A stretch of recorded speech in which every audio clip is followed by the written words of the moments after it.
रमा बहन, फितरत से लालची और मक्कार। 2 बेटे थे, लेकिन दोनों के बीच 2 आंखें थी रमा बहन की। कारण थी बड़े की कमाई और छोटे की बुरी किस्मत। माँ जी, खाना लगा दिया है, खाना खा लीजिए ना, क्योंकि फिर मुझे इनके लिए कपड़े लेने बाजार जाना है। कल ही ऑफिस के काम से अमेरिका जा रहे हैं, वहाँ पहनने के लिए सर्दी के कपड़े लेने होंगे ना। क्या कहा? राम अमेरिका जा रहा है? इतनी बड़ी बात उसने मुझे नहीं बताई, क्यों?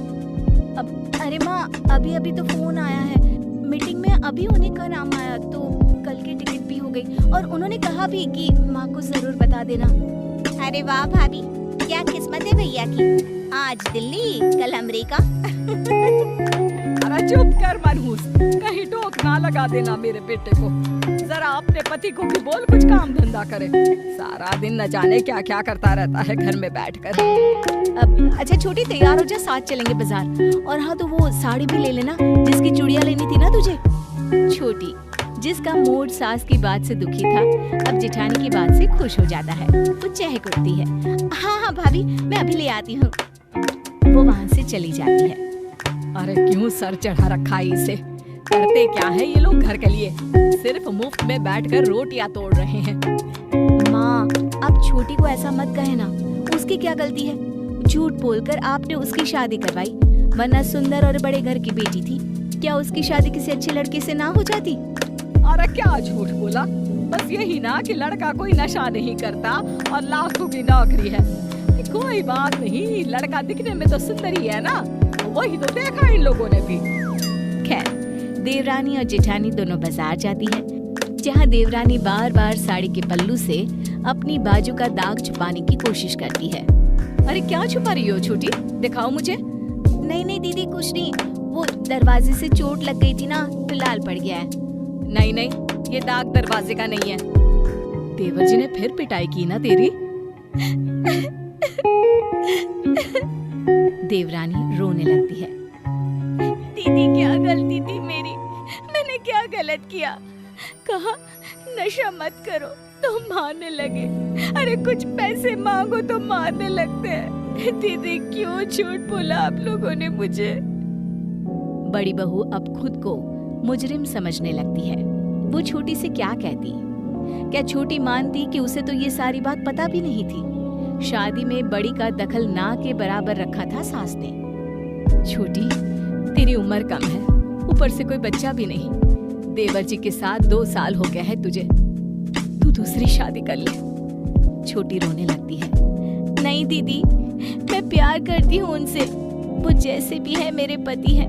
मैं ठीक हूँ, बस ये ठीक हो जाए। बड़ी बहू छोटी का पूरा ख्याल रखती, लेकिन एक दिन तो हद हो जाती है। कर्जा मांगने वाला घर पर चला आता है। पुलकित का घर यही है? हाँ, छोटा बेटा है मेरा। बताओ क्या बात है? बुढ़िया, तेरे बेटे ने नशा करने के लिए 1 लाख लिए थे मुझसे, वो पैसे दे दे, वरना मैं पूरा घर तोड़ दूंगा। बहुत बड़ा गुंडा हूँ मैं यहाँ का। अरे ऐसा कैसे 1 लाख लेने आ गए हो? मेरा बेटा नशा करता ही नहीं है। तभी छोटा बेटा आ जाता है। वो कर्जा लेने आए लोगों को देखकर डर जाता है। अरे कल्लू भाई, मैं आपके पास ही आने वाला था। बेटा, तू इसे जानता है? तभी वहाँ छोटी भी आ जाती है। तू अंदर जा बहू, ये घर की बात है। माँ, उसे हक है सब जानने का कि उसका पति क्या क्या करता है। भाभी, आप ज्यादा बीच में मत पड़ो।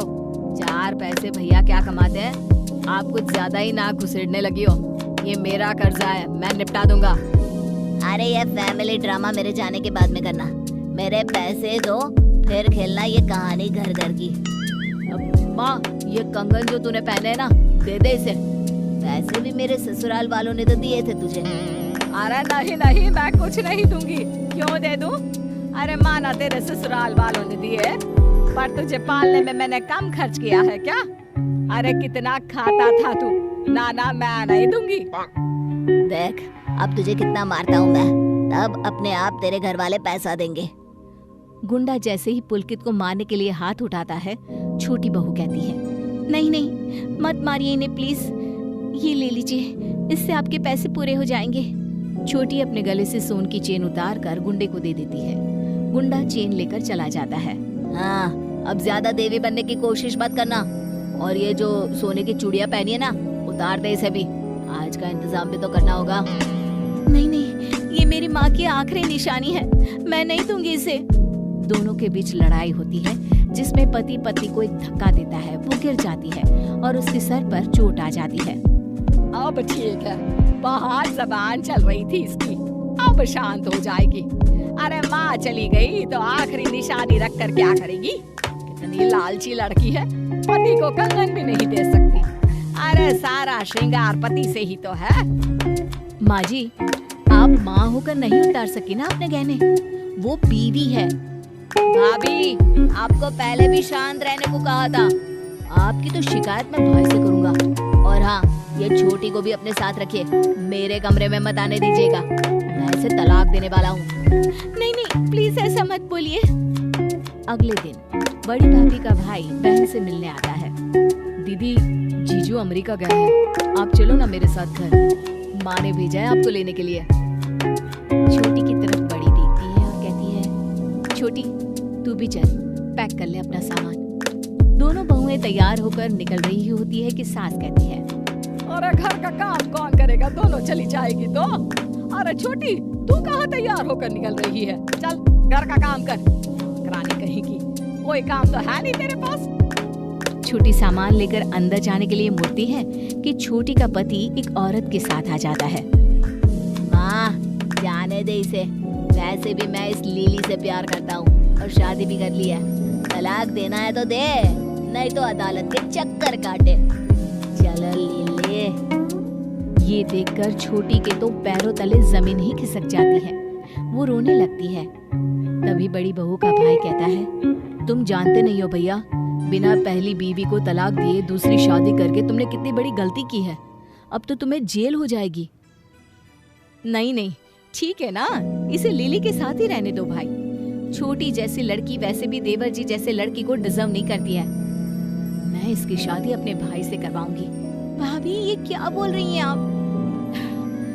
मुझे रिश्ता मंजूर है दीदी। वैसे भी पति गलत होने का मतलब ये नहीं कि औरत अपनी जिंदगी घुट घुट कर गुजार दे। अरे वाह वाह वाह, क्या ड्रामा चल रहा है ये। हाँ माँ जी, किसी लड़की की झूठ बोलकर शादी करवाने में आपने मुझे भी जिम्मेदार बना दिया। छोटी जैसी भाभी पाकर मैं तो खुश हूँ। अब तो आप निपटिए ये लीली से।